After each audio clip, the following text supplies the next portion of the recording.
Someone's gotta say it. I upgraded. So my first video talked about what it means to be born male, female, and intersex. Essentially, we as a society have looked at the XY and the XX chromosomes as two distinctly separate things. We know that these chromosomes help determine things like secondary characteristics or what type of internal or external organs a person's gonna have at birth. But we know that things can happen to these chromosomes during human gestation. In an overly simplified way, they could be like this, or like this, or like this, or like this. So when that happens, the chromosomes don't always follow a clear path here. There's way more nuance here, and this is an oversimplification, but stick with me. What we thought of as two separate and distinct options can be a spectrum. When people struggle to separate sex from gender, what do? What's their gender? We can view sex on a spectrum. Why can't we understand that gender can be on a spectrum too? If a person's sex is their gender and their gender is their sex, then why this and not this?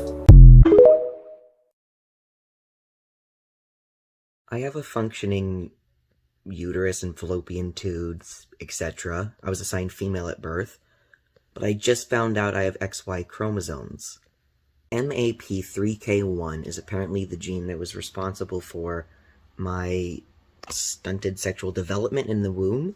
So, if you don't know, female is the base sex. Like, you will develop as female unless that process is interrupted by, like, a Y chromosome or something. But if something goes wrong, you just develop as a normal human, female. So what's crazy is apparently there's at least 1 in 80,000 women who have XY chromosomes. So if anything, this should tell you sex and gender is not simple. Gender is not directly related to your chromosomes or your genitalia. And that maybe we need to rethink all of our definitions. Because I am a man, and I use he, him pronouns, and I have XY chromosomes, but I'm capable of getting pregnant.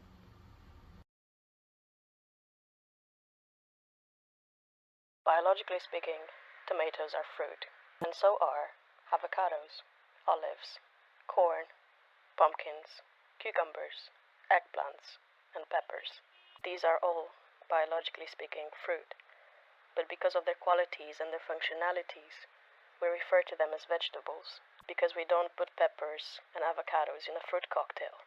A person can biologically be male or female, but because of the way they look and dress and act, the way they fit in society, because of their functionality, their qualities, they would be better off referred to as something else, rather than their biological sex. By the way, peanuts are not nuts, they are legumes. If you are able to give enough consideration to plants, their functionality and purpose, that you can overlook the biological truth, then maybe refusing to call a trans man a man, or a trans woman a woman, or denying non-binary individuals the right to identify the way it makes the most sense to them, but you don't actually care about the biological truth. You just feel more comfortable being transphobic than being respectful of someone else's well-being. As a matter of fact, I can! If you are the gender that you were assigned at birth, you are cisgender. And if you are not the gender you were assigned at birth, you're transgender. Being transgender has a lot of nuanced meaning to different folks, but that's your basics. And then of the genders that exist, there are binary genders and non-binary gender. Binary genders are man and woman, that's your binary, but that's not all that exists. There are lots of non-binary genders. I really like this graphic because you can see cis people, cis men and cis women, and then you can see trans people, either binary trans people or non-binary trans people. So let's take me, for example. I use gender fluid, non-binary, and trans as labels to define myself because gender fluid is my specific gender identity label. It's a non-binary gender which falls under the transgender umbrella because I'm not the gender I was assigned at birth. These are just the words and the labels that I've found set me free and describe my experience in the world of gender. Not all non-binary people identify with being transgender, and then of course there are many binary trans people that are not non-binary. Hope this helps!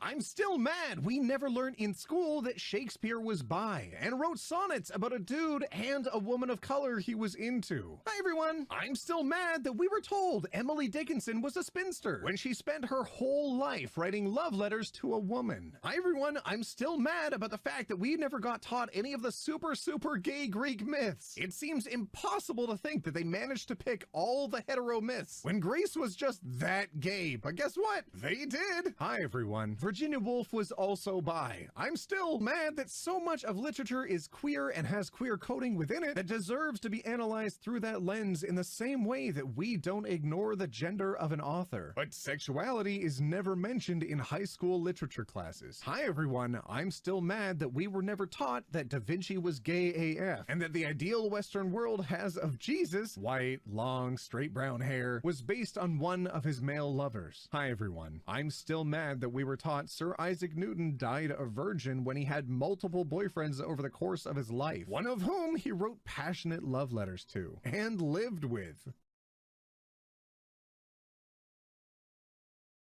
I swear, kids are living proof that homophobia is a taught behaviour, because a kid that I was working with today was like, Hannah, do you have a boyfriend? They always ask that question. And I'm not going to hide who I am. So I was like, no, I don't have a boyfriend. I'm not interested in dating boys. And he was like, oh, so you want to have a girlfriend? I was like, yeah. And he was like, oh, he said, I don't know any girls who have girlfriends. And I said, what do you think about that? And he was like, well, does that also mean that boys can have boyfriends? I was like, yeah, of course it does. And he was like, wow, think how many more people can be in love now. What? Honestly, my heart melted a little bit. Like, this kid is so... A lot of people will project trans people as these hyper-political correct people entering the chat, policing people's discourse. You want to talk about police? Let's talk about how from 1840s until 1970s and later in this country, it was a criminal offense for me to exist in public, from cross-dressing legislation that threw people like me in prison, and you have the audacity to say that we're new. It's not that we're new, it's that you've naturalized our disappearance. And now we're in these public spaces that we weren't allowed to be in for decades, and we're actually showing you what love looks like in public. Have you seen these rainbow streets in Iceland? Iceland celebrates all walks of gender and sexuality. With almost full equality, queer people are well represented in the parliament and mainstream media. Iceland was the first country in the world to have an openly gay governmental leader, the Prime Minister. It was also one of the first European countries to welcome same-sex partnerships and has continued to equalizing the rights of gay parents. The queer culture has thrived in Iceland, making it one of the most popular destinations for the LGBTQ+ communities. Nearly all Icelanders are welcoming of the queer community, and a third of the nation shows up to the Reykjavik Pride and Rainbow Festivals that are celebrated in both August and February. Many churches in Iceland show their support for diversity in the community by painting the roads or steps leading up to it with a rainbow all year long.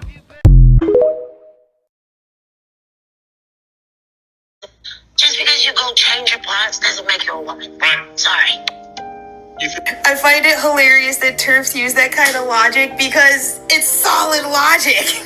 Like, theoretically, if you were to kidnap a cisgender man and you gave him top surgery, bottom surgery, facial reconstruction, pumped him full of estrogen, he would not be a woman.